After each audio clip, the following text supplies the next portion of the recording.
just asking. I basically live on the couch. Tony Beets has spent decades surviving brutal winters, dangerous machines, and high-stakes mining decisions.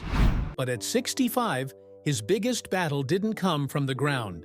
It came from the internet. Almost overnight, disturbing claims began circulating, painting a picture of a man facing consequences far darker than anything seen on Gold Rush. The story spread fast, catching fire on social media, where outrage travels faster than facts. For longtime viewers, it felt shocking. For others, it felt almost inevitable. Tony's history, his confrontations, and his reputation made the narrative feel just believable enough to stick. But what really happened? And why did so many people accept the story without question? Let's find out. How a family crisis sparked ambition. It all starts in a small Dutch village. Tony Beets was born on December 15, 1959, to Klaus and Magda Beets in Weidens, a quiet farming community in the Netherlands. Life there was simple but demanding. And from an early age, Tony was surrounded by hard work, long days, and heavy machinery. That environment shaped him. It taught him discipline, resilience, and a deep respect for labor. When Tony was about 7 years old, his family moved to Bergweerd in the Friesland region. Not long after, his childhood took a dramatic turn. His father suffered a serious accident that left him unable to work the farm the way he once had. Suddenly, much of the responsibility fell on Tony's shoulders. At an age when most kids were still figuring out school, Tony was running farm equipment and managing daily operations. Those early pressures forced him to grow up fast, forging the tough, confident personality people would later come to recognize. Despite coming from generations of farmers, Tony knew that farm life in the Netherlands wasn't where his future lay. By his early 20s, he was restless and hungry for something bigger. He wanted opportunity, even if it meant starting over. At 23 years old, Tony made a bold decision. Along with his girlfriend Minnie, who would later become his wife, he left everything familiar behind and immigrated to Canada. They arrived in British Columbia with just $300 between them, and not a single word of English. It was a true leap of faith. Tony learned English the hard way, picking it up on noisy construction sites, while Minnie learned by watching soap operas on television. Survival came first. Tony's first Canadian job was milking cows in Salmon Arm, earning just $4 an hour. It didn't take long for him to realize that wasn't going to be enough. He quit and moved into construction, where his work ethic quickly set him apart. Within a week, he was promoted to foreman. From there, Tony pushed himself further, mastering heavy equipment and eventually working as a machine operator on oil pipeline projects. Minnie worked just as hard, taking jobs in retail, healthcare, and food services to keep them afloat. Together, they built a life from nothing. Then, the rumors started. Friends talked about the Yukon, gold, big money, workers earning over $1,000 a week, an incredible sum in the early 1980s. For Tony Beets, it was the kind of opportunity that changes everything, and once he heard it, he couldn't ignore it. By March of 1981, Tony decided to find out for himself if the stories were true. He packed up and headed north to Dawson City, deep in Canada's Yukon territory, chasing rumors of gold and big paychecks. But when he arrived, reality hit fast. He was early. Too early. The mining season hadn't started, and there were no jobs waiting. With no options, Tony turned around and went back to British Columbia, returning to the oil pipelines and the daily grind. Still, the Yukon never left his mind. 3 years later, in 1984, that dream finally came calling. A gold mining company reached out and offered him work in the Yukon, this time with enough promise to make the move permanent. That moment marked the real beginning of Tony's mining career. He started at the bottom, driving massive earth-moving machines at the Tamarack mines, land he would one day own himself. Before long, Tony launched his own operation in the Dawson Mining District, naming it Tamarack Incorporated. Through relentless effort, stubborn persistence, and the kind of luck every miner hopes for, Tamarack grew into one of the largest privately owned placer gold mines in the entire Yukon. In a place where success is never guaranteed, that achievement carried real weight. Mining in the Yukon allows only about 7 workable months each year, and Tony made every one of them count. His crew worked brutal schedules, often logging 12 to 14 hours a day. They pushed through freezing rain, mechanical failures, and long stretches of uncertainty. For Tony, showing up every day wasn't optional. It was survival. He believed that if you weren't on the ground, hands dirty, nothing would ever move forward. Even so, hard work alone didn't guarantee success. Gold mining is unpredictable, and one season's fortune can disappear the next. Tony learned early that a big payout meant nothing if it wasn't managed carefully. A strong season had to be treated wisely, because the following year could bring poor ground, bad luck, or nothing at all. That's where Minnie came in. She handled the books and controlled the finances, keeping the operation steady and grounded. While disagreements over spending were common, her role was crucial. She made sure the profits were protected and stopped risky decisions before they could turn into costly mistakes. As the business grew, 3 of their children joined the operation. Tony made it clear they would earn nothing easily. He expected more from them than from anyone else, pushing them harder than the rest of the crew.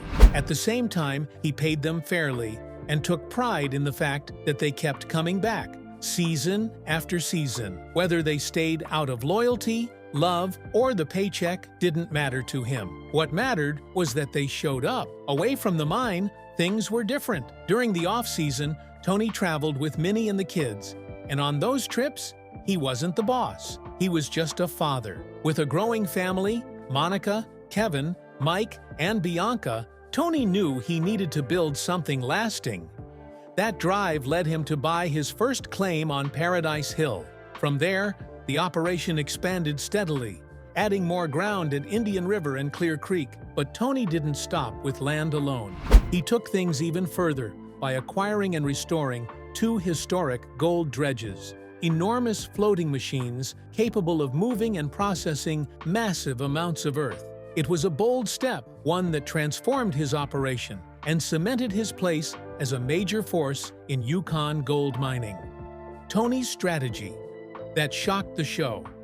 Tony Beets' hard-earned success and no-nonsense attitude caught the public eye during Season 2 of Discovery Channel's Gold Rush. By that point, he had already built a reputation in the Klondike as a miner who didn't waste time on guesswork.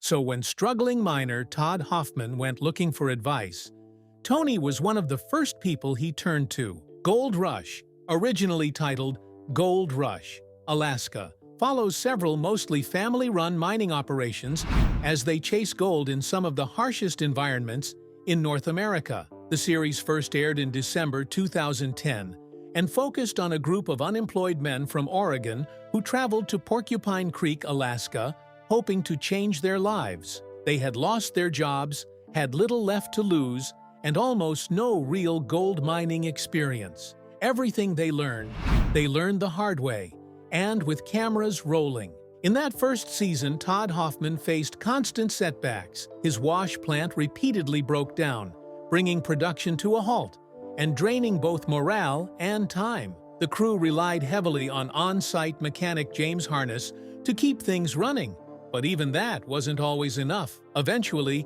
Todd called in his friend Dave Turin, who had years of experience working in his family's quarry. Dave's arrival brought some much-needed structure and technical know-how.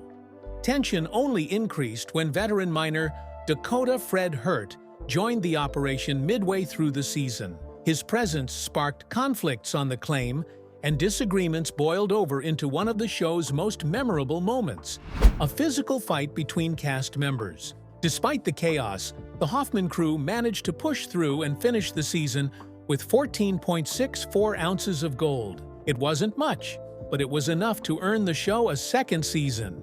Tony Beets made his first appearance in that second season in an episode titled Drill or Die. Though it was a brief guest appearance, it had a big impact. Tony offered Todd a simple but critical piece of advice: stop guessing and start drilling test holes. At the time, Todd's crew was openly frustrated with his leadership, and Tony's advice forced a change in direction. It was a moment that highlighted why so many miners already respected Tony. He relied on data, experience, and preparation, not hope. What seemed like a one-time appearance quickly turned into something more. Tony began showing up regularly as a mentor, especially to a young Parker Schnabel during his first season as an independent miner. By season 4, Tony officially joined the main cast, bringing viewers inside his own operation at Paradise Hill in the Dawson Mining District. Located in the heart of the Klondike, the same region that sparked gold rushes in the 1800s, Paradise Hill became a central part of the show and remains productive for the Beets family to this day. In August 2013, Tony made a bold move by leasing his Scribner Creek claim to Parker. The decision paid off in a huge way. Parker recovered an impressive 1,029 ounces of gold, breaking the previous show record of 803 ounces held by Todd Hoffman. It was a defining moment for Parker and a clear example of Tony's influence behind the scenes. Still, Tony's transition to television wasn't without challenges. Despite decades of mining success before joining the cast, he initially struggled to pull enough gold to stay competitive on the show. Even for a seasoned miner like Tony Beets, the cameras didn't make the ground any richer. The Gold Rush moment no one expected. By season 5 of Gold Rush, Tony Beets took his story in a completely different direction. Instead of upgrading wash plants like everyone else, he doubled down on history. Tony invested in a massive 75-year-old gold dredge and committed himself to one goal: bringing it back to life. This wasn't just an old machine pulled out of storage. It was a towering relic from the original Klondike Gold Rush, built for large-scale production. For Tony, the decision wasn't about nostalgia.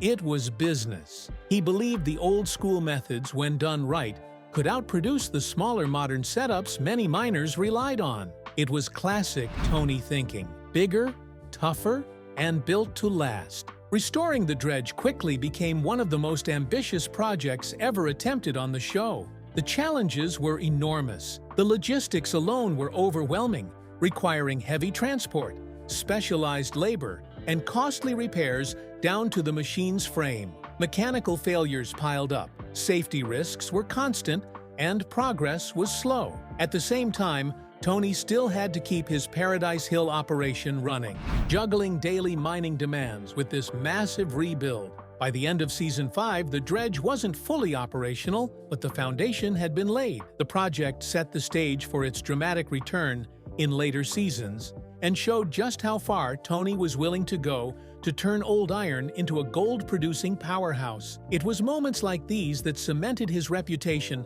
as the Viking of the Yukon, unlike any other miner on the series. Behind the scenes, Tony was just as intense. Executive producer Christo Doyle, a veteran of shows like Deadliest Catch, Dirty Jobs, and American Chopper, spent years working on Gold Rush and its spin-offs. In a 2014 interview, Doyle explained that Gold Rush was one of the most challenging shows he'd ever produced. The miners weren't actors.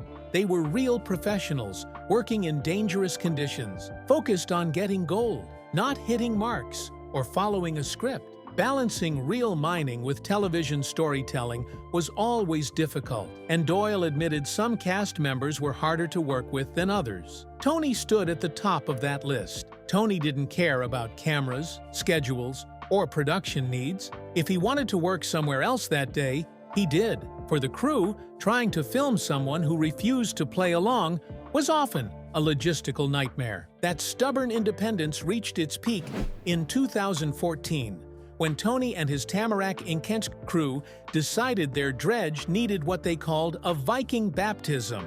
In an attempt to change their luck, they poured gasoline into a pond and set it on fire. As flames rose into the air, Tony stood back, calm and confident, fully committed to the moment. The stunt shocked viewers and sparked immediate backlash. On screen, Tony appeared unfazed, watching the fire without hesitation. The reasoning was simple.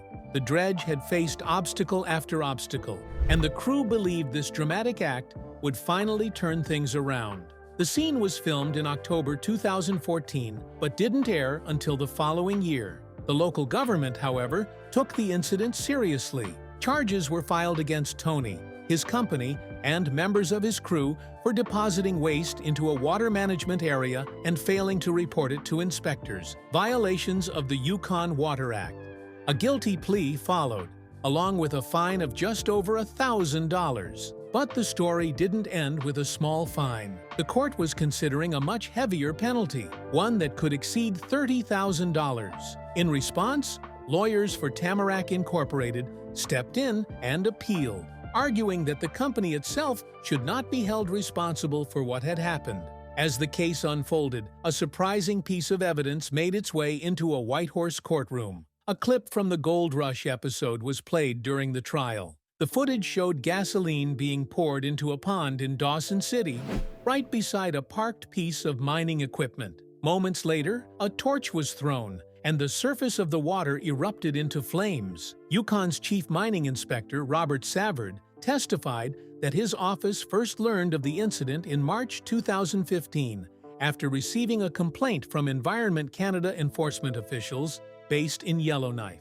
That complaint triggered an investigation by the Territorial Department of Energy, Mines and Resources, which ultimately led to the charges. The 30-second clip shown in court included narration describing the act as a Viking baptism meant to change the dredge's luck. The video clearly showed Mark Favron, a welder working for Tamarack, pouring the gasoline into the water. Favron later testified that he had asked Tony Beets if it was acceptable to pour fuel into the pond. He said he used roughly half of a 7.5-liter gas container. Favron also claimed he didn't realize cameras were filming at the time, and even tried to move out of frame once he noticed them.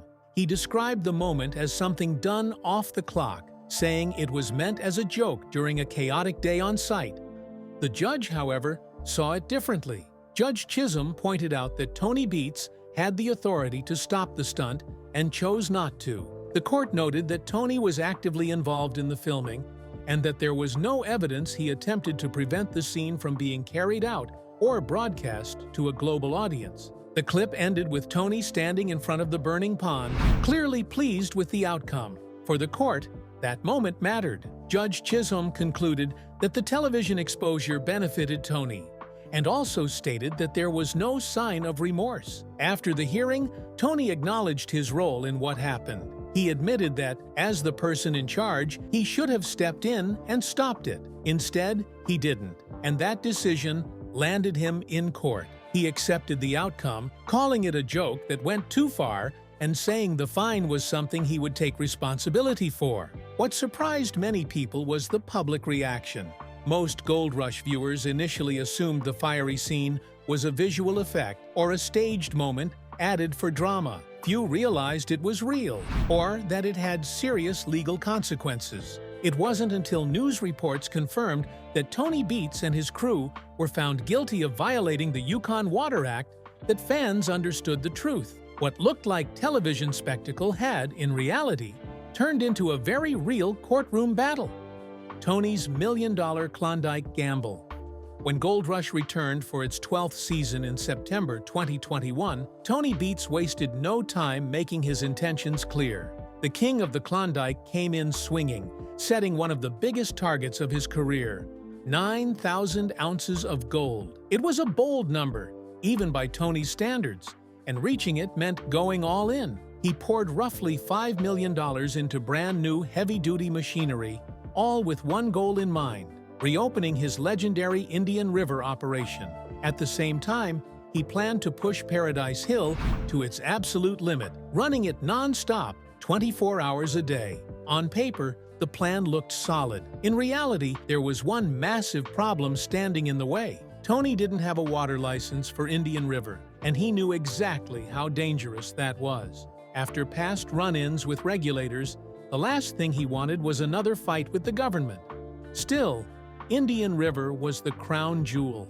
It was one of the richest gold-producing areas in the entire Yukon, and mining there gave him his best shot at hitting that towering 9,000-ounce gold. Cameras followed as Tony tried to push the paperwork through. In one tense moment, he stepped inside to hear the decision, leaving his crew waiting outside. When he came back, the answer was clear and crushing. The application had been rejected. Everything would have to be resubmitted. Anyone who has dealt with bureaucracy knows what that means. Months of delays. And in the Yukon, months are a luxury miners simply don't have. The mining season is short, and time lost is gold lost. The rejection sent shockwaves through the operation. Millions had already been spent, all in preparation for Indian River, and now that investment was stuck in limbo. When Tony later broke the news to his family, the weight of it hit hard.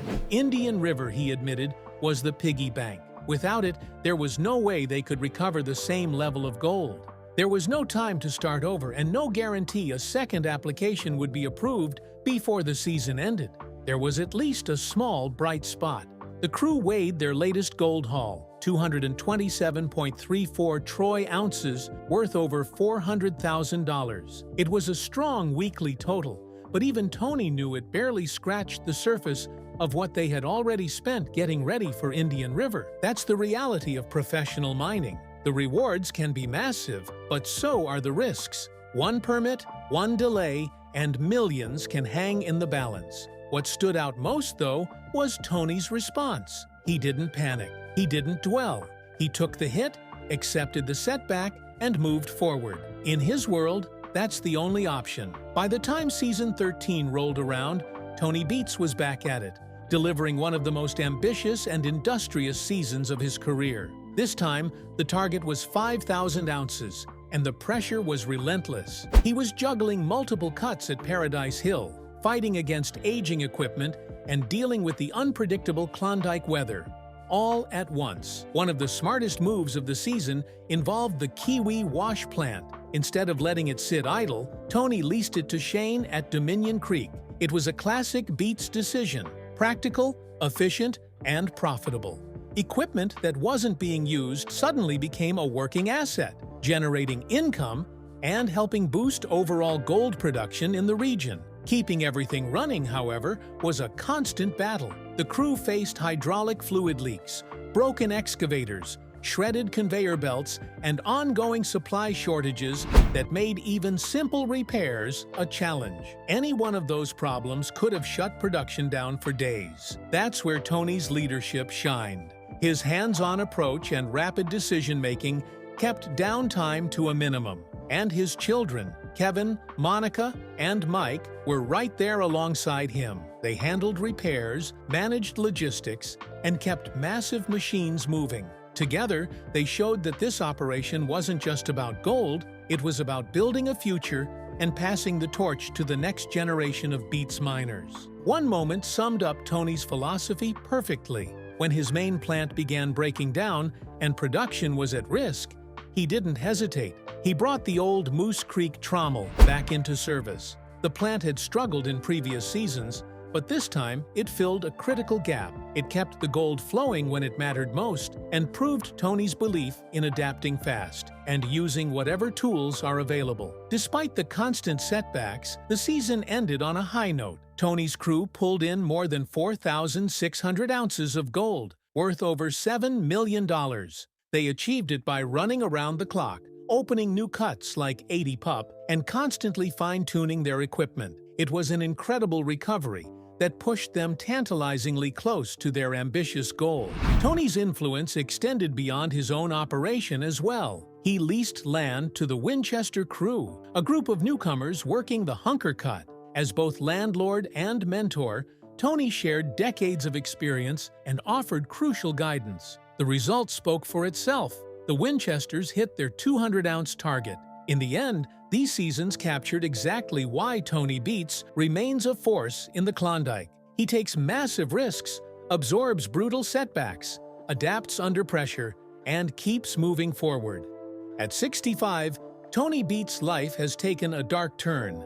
Every once in a while, a rumor hits the internet and spreads like wildfire. That's exactly what happened in April 2025, when a shocking claim began circulating online that Gold Rush stars Tony Beets and his son, Mike Beets, had been sentenced to life in prison. The story took off fast. Searches surged, especially on platforms like YouTube and TikTok, where sensational headlines thrive.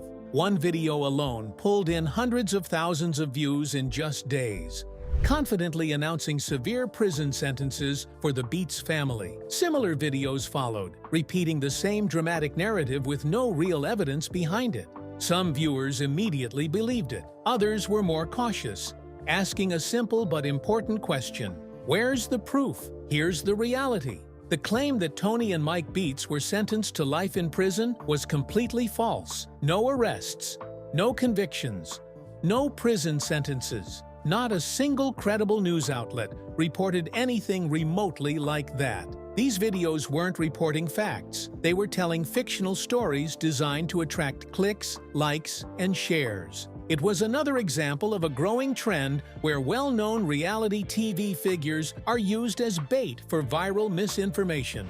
So why did the rumors sound believable to some people? Part of the confusion likely comes from Tony Beets' real legal history. During his time on Gold Rush, Tony did face legal trouble, but it had nothing to do with prison. He was charged with environmental violations under the Yukon Waters Act after an incident involving gasoline being poured onto a dredge pond and set on fire. The situation was serious and costly. Tony faced fines, cleanup expenses, and major difficulties securing water licenses afterward. But he did not serve jail time, and his mining operation continued. That distinction often gets lost online, where facts are easily twisted.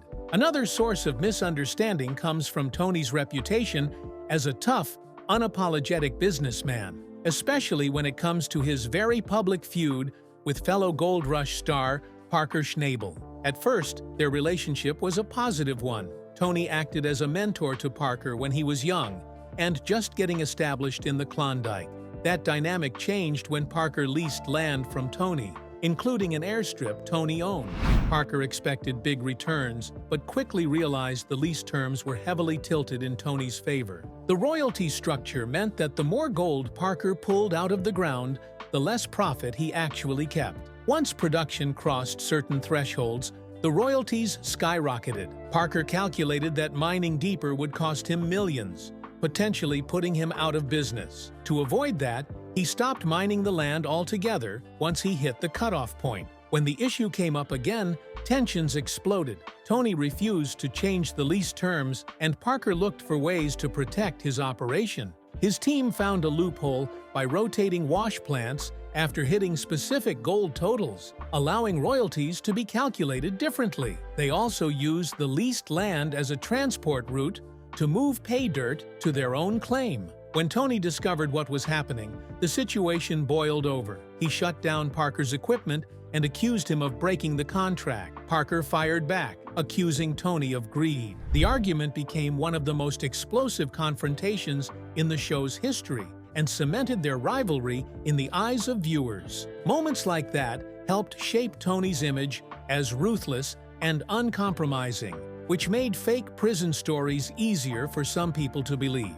But Tony isn't the only Gold Rush figure who has dealt with legal drama. Parker Schnabel himself has faced legal issues over the years, including disputes with former employees and criticism over contracts and royalties. The show has also been accused of staging or exaggerating events, blurring the line between reality and entertainment. Todd Hoffman ran into trouble as well. At one of his mining sites, lawsuits were filed by local residents who complained about noise, disruption, and environmental impact. While filming brought some economic benefits to the area, tensions eventually reached a breaking point. The lawsuit succeeded, the operation was shut down, and Hoffman later left the show.